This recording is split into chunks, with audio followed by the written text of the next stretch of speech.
Alors survient la réponse de Dieu. C'est la dernière phase du scénario, celle de la bataille décisive entre l'armée de David et celle de son fils Absalom, devenu son ennemi. Les soldats de David lui demandent de ne pas exposer sa vie et de rester dans la ville. David accepte, mais à une condition proclamée devant tout le peuple, c'est qu'on prenne garde de ne pas tuer son fils Absalom. 2 Samuel 18, 1, 5. La bataille s'engage et l'on vient tout à coup prévenir le général en chef, Yoav, qu'Absalom, le chef ennemi, est pris dans une embuscade. Yoav ordonne aussitôt qu'un commando aille tuer Absalom, mais les soldats lui rappellent la demande de David. Yoav passe outre et va lui-même tuer Absalom. La bataille est alors gagnée par David et son armée, signe décisif de la présence de Dieu à son peuple, qui a retrouvé son unité.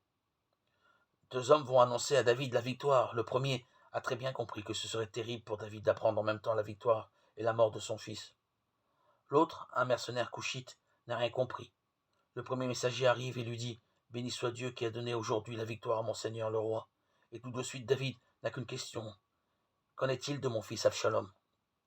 Et Ahimaak, qui est intelligent et fin, comprend le drame et répond « J'ai bien vu une mêlée confuse, mais je ne sais pas bien ce qu'il en est. » Arrive le second messager, de nouveau la question de David. Qu'en est-il de mon fils Absalom? Et le Couchite répond grossièrement Ah, mon Seigneur, que tous tes ennemis soient comme lui, qu'ils soient morts. Et c'est à ce moment-là que David va découvrir la réponse de Dieu. C'est alors que la confiance qu'il a gardée en Dieu lui permet de trouver toute l'unité de sa vie, le sens de sa vie, qui ne se fait pas au niveau de lui-même, mais au niveau du projet d'un autre. À la réponse du second messager, la Bible nous dit que David se retira seul et se mit à pleurer.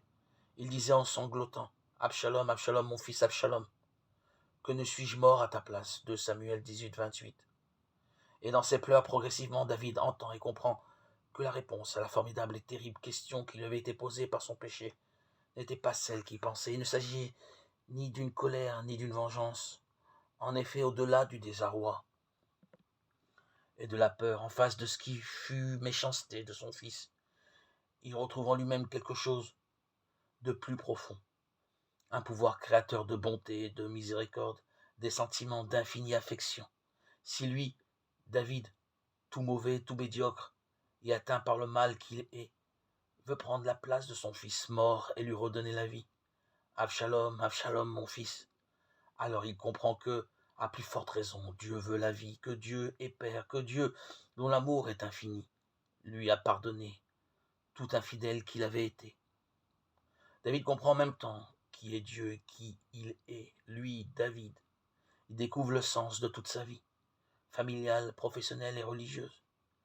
Qu'il était fait pour donner la vie, l'espérance, le pardon, la confiance, qu'il était appelé à être comme Dieu, image et fils de Dieu, qu'il était délégué et ordonné pour le salut du monde, que ce cri naît des entrailles d'un père, que ce cri, Dieu le connaît, que Dieu a un fils, et que ce que David ne peut pas faire, Dieu le fera, nous rendre la vie en prenant notre place.